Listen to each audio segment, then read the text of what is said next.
তো আমি বলছি 5 টাকা বাড়তি ভাড়া আমারে খুশি দেবেন, এই জন্য দিয়েছি। হ্যাঁ, খুশি লইছি ঈদের বলে কাঙ্গাল খুশি হয়ে দেয় না, খুশি হয়ে দিলে তো কেউ চেয়ে নেয় না, কেউ কি চেয়ে নেয়? খুশি তো এমনি দিয়ে দেয়, কেউ মাত্র না, সবাই দিছে, খুশি দিছে।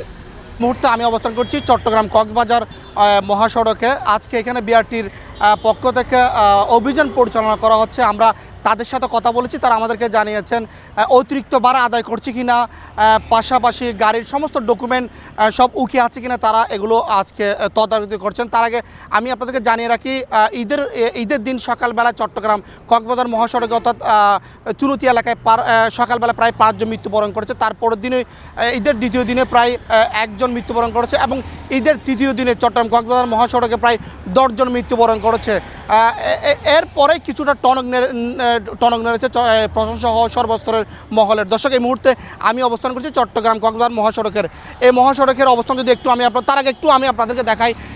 চট্টগ্রাম কক্সবাজার মহাসড়কের অধিকাংশ মানুষের অভিযোগ এখান থেকে যেই লবণাক্ত যে গাড়িগুলো চলাচল করে সেগুলো কারণে অতিরিক্ত বেশি দুর্ঘটনা হয়। আমি আপনাদের একটু দেখাই, এটা হচ্ছে কি চট্টগ্রাম কক্সবাজার মহাসড়কের সেই সড়কটি। এখান থেকে কিন্তু যেই লবণাক্ত যে গাড়িগুলো চলাচল করে রাতে, সেখান থেকে নিচ দিয়ে যে পানিগুলো বাইরে হয় তার কারণে পিছলে হয়ে যায়, যার ফলে চট্টগ্রাম কক্সবাজার মহাসড়কের এই রাস্তাটি অনেকাংশ যারা মোটর বাইক রয়েছে তারা দুর্ঘটনার শিকার হয়, এমনটা আমরা লক্ষ্য করছি। অপরদিকে আমরা স্থানীয়দের সাথে কথা বলেছি, তারা আমাদেরকে জানিয়েছেন অদক্ষ চালক, ফিটনেসবিহীন গাড়ি এবং অনভিজ্ঞতা চালকদের কারণে কিন্তু চট্টগ্রাম কক্সবাজার মহাসড়কের অধিকাংশ দুর্ঘটনা ঘটে থাকে। আমি একটু আপনাদেরকে দেখানোর চেষ্টা করছি। এটি হচ্ছে চট্টগ্রাম কক্সবাজার মহাসড়ক, অর্থাৎ চট্টগ্রাম। আরেকটি জিনিস আমি আপনাদেরকে জানিয়ে রাখি, চট্টগ্রাম থেকে অর্থাৎ 2000 কেরানীহাট পর্যন্ত রাস্তাটি প্রশস্ত করা হয়েছে, যার বিধায় অনেকটা এখানে এই জায়গাটাতে সড়ক দুর্ঘটনা অনেকটাই কম আমরা দেখেছি। কিন্তু কেরানীহাটের পরে গিয়েই 2000 প্রায় অনেকগুলো বাঁক থাকার কারণে পাশাপাশি যারা চালক তাদের চালকদের কারণে তারা নিয়ন্ত্রণহীনভাবে তারা বেপরোয়াভাবে তারা গাড়ি চলাচল করে, সেমন দেখছি আমরা। একটু যদি আপনাদেরকে দেখাই, এখানে মোটর বাইক অর্থাৎ মোটর বাইকে যারা চলাচল করছেন, মোটর সাইকেল, হেলমেটবিহীন মোটর সাইকেল, তাদেরকে বিআরটির পক্ষ থেকে তাদেরকে এক পাশে করা হয়েছে। একটু যদি আপনারা জানাতেন, আপনিও জানেন সড়ক দুর্ঘটনায় গতকালকে প্রায় 10 জন মৃত্যুবরণ করেছে, প্রথম দিনও প্রায় 5 জন মৃত্যুবরণ করেছে আসলে। এবং এই যে আপনারা 3 জন ইয়াং জেনারেশন, আপনারা যুব সমাজকে আপনারা এখন তরমুজটা কিনে মানে গরম লাগতেছে আর পরি নাই, আমরা এখানে যাব, এখানে আমরা বাইরে যাই নাই, ঈদের পরে আর বাইরে হই নাই, এই প্রথম। আচ্ছা তুই জানি যা এখন এই যে আপনার যুব সমাজ, আপনারা সচেতন না হলে দেশ কিভাবে এগিয়ে যাবে? এখন যে আপনারা 3 জন হেলমেটবিহীন যে যাচ্ছেন, এটা আপনি আসলে কিভাবে দেখছেন? আসলে এটার জন্য আন্তরিকভাবে দুঃখিত, এটা আমাদেরই ভুল, আমাদের ভালোর জন্যই সবাই এটা করতেছে। হ্যাঁ, সেটাই করতেছে, কিছু বলার নেই, আসলে দোষটা আমাদেরই।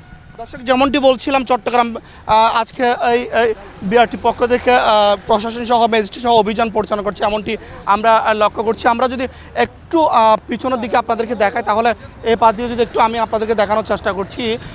এই চট্টগ্রাম কক্সবাজার মহাসড়কে এখানে তাদের সাথে কথা বলেছি, তারা আমাদেরকে জানিয়েছেন অতিরিক্ত যারা ভাড়া আদায় করছে, পাশাপাশি যারা স্পিডে অর্থাৎ গাড়ি অতিরিক্ত স্পিডে গাড়ি চালাচ্ছেন তাদেরকেও জরিমানার আওতাধীন নিয়ে আসছেন, এমনটা আমরা লক্ষ্য করছি। দর্শক, যেমনটি বলছিলাম, আজকে চট্টগ্রাম কক্সবাজার মহাসড়কেই বিভিন্ন সামাজিক সংগঠনগুলো তারা মানববন্ধনের প্রস্তুতি নিয়েছেন, এমনটি আমাদেরকে জানিয়েছেন। দর্শক, যদি আমি আপনাদেরকে জানিয়ে রাখি, চট্টগ্রাম কক্সবাজার মহাসড়ক প্রায় অর্থাৎ চট্টগ্রাম শাহ ব্রিজ থেকে কেরানীহাট পর্যন্ত এই সড়কটি অনেক প্রশস্ত করা হয়েছে। আমরা দেখেছি এখানে যতটুকু সময়ের প্রয়োজন ছিল তার চেয়ে মানুষ তাড়াতাড়ি গন্তব্যস্থানে পৌঁছতে পারে। এরপরে গিয়ে চট্টগ্রাম কক্সবাজার মহাসড়কে অনেকগুলো বাঁক থাকার কারণেই কিন্তু এখানে সড়ক দুর্ঘটনা লেগেই আছে। আমরা যদি একটু দেখাই, এখানে আরেকটি অভিযান পরিচালনা করা হচ্ছে। আমরা তাদের সাথে কথা বলেছি, তারা আমাদেরকে জানিয়েছেন অতিরিক্ত ভাড়া আদায় করছেন কিনা এবং গাড়ির সমস্ত ডকুমেন্টপত্র সব উকি আছে কিনা সেগুলো তদারকি করছেন এখানে একজন কর্মকর্তা। আমরা একটু যদি আপনাদেরকে দেখাই, তাহলে একটু লক্ষ্য করুন, এখানে একটি গাড়িতে প্রবেশ করেছেন, অর্থাৎ অতিরিক্ত ভাড়া আদায় করছেন কিনা, পাশাপাশি তাদের গাড়ির সমস্ত সব কিছু ডকুমেন্ট আছে কিনা সেগুলো তদারকি করছেন। দর্শক, যেমনটি বলছিলাম, চট্টগ্রাম কক্সবাজার মহাসড়কে সম্প্রতি সময় প্রায় ঈদের পর থেকে আজকে চতুর্থ দিন, প্রায় প্রথম দিন ঈদের ঈদের দিন 5 জন এবং ঈদের পর দিন একজন, গতকালকে 10 জন মৃত্যুবরণ করেছে। তার পরিপ্রেক্ষিতে সরকারি এবং বেসরকারি সমস্ত কর্মকর্তারা আজকে মাঠে রয়েছেন, আমরা এমনটাই দেখেছি। আমরা একটু অভিযান যেখানে পরিচালনা করছে সেগুলো একটু দেখানোর চেষ্টা করছি আপনাদের। সবাই তো আমি বলছি 5 টাকা বাতি ভাড়া আমারে খুশি দেবেন, এই জন্য দিয়েছি। হ্যাঁ, খুশি লইছি ঈদের বলে কাঙ্গাল খুশি হয়ে দেয় না, খুশি হয়ে দিলে তো কেউ চেয়ে নেয় না, কেউ কি চেয়ে নেয়? খুশি তো এমনি দিয়ে দেয়। কেউ মাত্র না, সবাই দিছে, খুশি দিছে। আপনার সরকারি রেট কত? আমাদের- আমাদের ভাড়ার চার্জ কোথায় এখানে? মনে করো আনোয়ারা আর যদিও জানি আনোয়ারার ভাড়া সরকারি রেটে আপনার কত? 57 টাকা। 35 টাকা, হ্যাঁ, 35 টাকা, সরকারি রেটে 35 টাকা, আনোয়ারা 50 টাকা না, 35 টাকা। 35 টাকা। হ্যাঁ, তাহলে আপনি তো আমি অতিরিক্ত দিচ্ছেন। সবারই বলছি আমারও 5 টাকা মুখদের বলে তোমরা বকশিস করিবেন। এই আপনি আর চেয়ে একটা নিছেন, সেটা তো অন্যায়। অন্যায় মানে আমি যদি সবাই যদি কয় 1 টাকা দিবিল, আমি সবাই টাকা দিলাম। না, আপনি অন্যায় করছেন, এই অন্যায়ের শাস্তি তো আপনাকে দিতে হবে, ঠিক আছে? আর হচ্ছে আপনারা কোনো ভাড়ার চার টাঙান নাই, ভাড়ার চার টাঙাইতে হবে, যাত্রী সাধারণকে জানাইতে হবে। কোন আপনারা কি শুধু একটা জায়গায় যাচ্ছেন নাকি বিভিন্ন জায়গায় আপনারা থামবেন? থামবেন তো, আর কোনো জায়গায় থামবেন না। আচ্ছা, যেটাই হোক আপনার এটা ভাড়াটা লেখা থাকতে হবে, ঠিক আছে? যে এখান থেকে এত রুটে আপনার ভাড়া এত, ঠিক আছে? সরকারি নির্দেশনা যেটা আপনার ভাড়া রাখতে হবে, ভাড়ার তালিকা। দর্শক, যেমনটি বলছিলাম, এখানের একজন কর্মকর্তা অভিযান পরিচালনা করার সময় তিনি সতর্ক করে দিচ্ছেন অতিরিক্ত ভাড়া যেন না নেওয়া হয়, পাশাপাশি গাড়ির সমস্ত ডকুমেন্টপত্র সব ওকে আছে কিনা সেটা কিন্তু তিনি তদারকি করছেন। তো দর্শক, যেমনটি বলছিলাম, চট্টগ্রাম কক্সবাজার মহাসড়ক অর্থাৎ চট্টগ্রাম শাহ আমানত ব্রিজ থেকে প্রায় কেরানীহাট পর্যন্ত সড়কটি অনেক প্রশস্ত করা হয়েছে। মানুষ আগে যে পরিমাণ যাতায়াত করতো, আরেকটি বাইক যেখানে উল্টোভাবে আসতেছে। একটু যদি আমি ভাই আপনার সাথে একটু কথা বলার চেষ্টা করছি, এই তো সড়কে অনেক দুর্ঘটনা হচ্ছে, আপনি উল্টো পথে কেন আসলেন? আমি এখানে আসছি তো এই দোকানে, সেই জন্য পুলিশ। এই যে সাধারণত মানুষ দুর্ঘটনা হচ্ছে, উল্টো পথে আসার আপনি কি মনে করছেন, অর্থাৎ মানুষদের কি সচেতন করবেন? না, এইরকম আসলে তো সচেতন হবে না, এটা আমার ভুল হয়েছে, এটা হলো ভুল। দর্শক, আমরা এক মোটরসাইকেলকে দেখেছি, তিনি উল্টো পথে এসেছেন এবং পাশাপাশি তার ভুল স্বীকারটা তিনি করে নিয়েছেন। শুধু সরকারি কর্মকর্তা নয়, সরকারি পাশাপাশি যারা সাধারণ মানুষ আছে তাদেরও অনেকটা সচেতন থাকতে হবে, এমনটাই আমরা লক্ষ্য করেছি। আমরা যেমনটা দেখাচ্ছি, এটি চট্টগ্রাম কক্সবাজার মহাসড়কের প্রান্তে প্রচুর পরিমাণ গাড়ি যাতায়াত করছে। সাধারণ মানুষের দাবি এই সড়কটি যদি 1 বাই 1 করা হয় তাহলে অনেকটাই সড়ক দুর্ঘটনা কমে আসবে। দর্শক, বিআরটি এর পক্ষ থেকে আজকে অভিযান পরিচালনা করা হচ্ছে। আমরা দেখেছি এক কর্মকর্তা আবারও গাড়িটি থামিয়ে নিচ্ছেন। আমরা তার সাথে কথা বলে তিনি আমাদেরকে জানিয়েছেন অতিরিক্ত ভাড়া আদায় করছেন কিনা। আমরা গাড়ির নাম্বার কিন্তু নিচে রয়েছেন, আমরা একটু দেখার চেষ্টা করছি গাড়ির অতিরিক্ত ভাড়া আদায় করছে কিনা সেগুলো তিনি লক্ষ্য।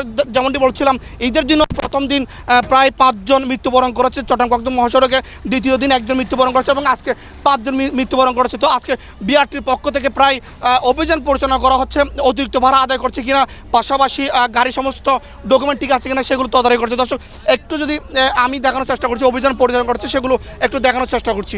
যারা রয়েছেন তাদের সাথে কথা বলেছি, বিআরটি কর্তৃপক্ষ তারা জানিয়েছেন অতিরিক্ত কোনো ভাড়া আদায় করছে না, এমনটি আমাদেরকে জানিয়েছেন, যার পরিপ্রেক্ষিতে এখান থেকে ছেড়ে দেওয়া হচ্ছে। আমরা যদি আপনাদেরকে জানিয়ে রাখি, চট্টগ্রাম কক্সবাজার মহাসড়ক অর্থাৎ শাহ আমানত ব্রিজ থেকে কেরানীহাট পর্যন্ত রাস্তাটি প্রশস্ত হওয়ার কারণে অতি তাড়াতাড়ি তারা গন্তব্যস্থানে পৌঁছতে পারে, কিন্তু এর পরবর্তী গিয়ে চট্টগ্রাম কক্সবাজার মহাসড়কে অনেকগুলো বাঁক থাকার কারণেই, অদক্ষ চালক, ফিটনেসবিহীন গাড়ির কারণে কিন্তু সড়ক দুর্ঘটনা বেশি হয়ে থাকে।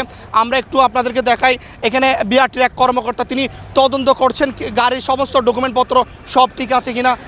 একটু যদি আমি আপনাদেরকে একটু দেখানোর চেষ্টা করছি, উনি সমস্ত ডকুমেন্ট ওকে করছেন কিনা সেগুলো তদন্ত করছেন। কারণ সম্প্রতি সময় অতিরিক্ত দুর্ঘটনা হওয়ার কারণে কিন্তু হঠাৎ করে রাজনৈতিক ব্যক্তি, প্রশাসন তারা মাঠে নেমে এসেছেন। শুধু সরকারি কর্মকর্তা নয়, পাশাপাশি সাধারণ মানুষেরও অনেকটা সচেতন হতে হবে, এমনটাই আমরা লক্ষ্য করেছি এবং এমনটাই আমরা দেখেছি। তো দর্শক, একটু আমরা দেখানোর চেষ্টা করছি একটি গাড়ি অর্থাৎ চট্টগ্রাম লোহাগাড়া চকরিয়ার যাওয়ার পথে একটি গাড়িকে বিআরটি এর পক্ষ থেকে তাদের ভাড়া অতিরিক্ত আদায় করছেন কিনা, পাশাপাশি তাদের ডকুমেন্ট সব কিছু ঠিক আছে কিনা সেগুলো তদন্ত করছেন। এরপরে গাড়িটিকে ছেড়ে দেওয়া হচ্ছে। গাড়িটি তাদের গন্তব্যস্থলে চলে যাচ্ছে। আমরা অনেকগুলো গাড়ি লক্ষ্য করেছি, এখনও পর্যন্ত বিআরটির পক্ষ থেকে তারা এগুলো তদন্ত করা হচ্ছে। তো দর্শক, যেমনটি বলছিলাম, চট্টগ্রাম কক্সবাজার মহাসড়কে সম্প্রতি সময় বেশ কিছু দুর্ঘটনার কারণে কিন্তু হঠাৎ করে প্রশাসন মাঠে নেমে এসেছেন এবং পাশাপাশি যে রাজনৈতিক দলগুলো রয়েছে তারাও আজকে বিভিন্ন ধরনের ব্যানারে তারা আজকে 4 লাইন করার দাবিতে কিন্তু মানববন্ধন করে যাচ্ছেন। দর্শক,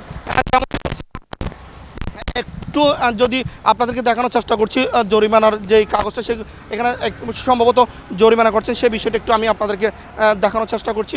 আমরা একটি গাড়িকে অতিরিক্ত ভাড়া নেওয়ার কারণে কিন্তু জরিমানা করেছেন, এমনটি আমরা দেখেছি। এখনও পর্যন্ত আমরা জানতে পারিনি, আমরা একটু পরে কথা বলবো কত টাকা জরিমানা করেছেন। এবং জরিমানার মূল বিষয়টা হচ্ছে কি অতিরিক্ত ভাড়া আদায়। চট্টগ্রাম কক্সবাজার মহাসড়কে ঈদ আসলেই বিশেষ করে দক্ষিণ চট্টগ্রামের মানুষদের কাছ থেকে অতিরিক্ত ভাড়া আদায় করে, এমনটি আমরা লক্ষ্য করেছি। তার পরিপ্রেক্ষিতে আজকে মাঠে রয়েছেন বিআরটির কর্তৃপক্ষরা, তারা অতিরিক্ত ভাড়া আদায় করছেন কিনা, পাশাপাশি গাড়ির সমস্ত ডকুমেন্ট সব কিছু ঠিক আছে কিনা সেগুলো তদারকি করছেন, এমনটি আমরা দেখেছি। যেমনটি বলছিলাম, আমরা একটু যদি কথা বলি, আজকে আপনারা কিসের তদন্ত করছেন এবং এই গাড়িতে কত টাকা জরিমানা করছেন? আমরা এটা অতিরিক্ত ভাড়া নেওয়ার কারণে 1000 টাকা জরিমানা করেছি। এছাড়া ওদের কাগজপত্র ঠিক থাকার কারণে আমরা আর কোনো জরিমানা করি নাই। তবে আমরা নিয়মিত যে তদারকি সেটা আমরা চলমান রেখেছি। আমরা ঈদের আগেও করেছি, ঈদের পরেও আমাদের সবসময় আমাদের এটা অভিযানটা চলমান থাকবে। যাত্রীগণের সুবিধা নিশ্চিত করা আমাদের দায়িত্ব, আর পথের মধ্যে যেন কোনো সমস্যা না হয় সেটাও দেখার দায়িত্ব রয়েছে।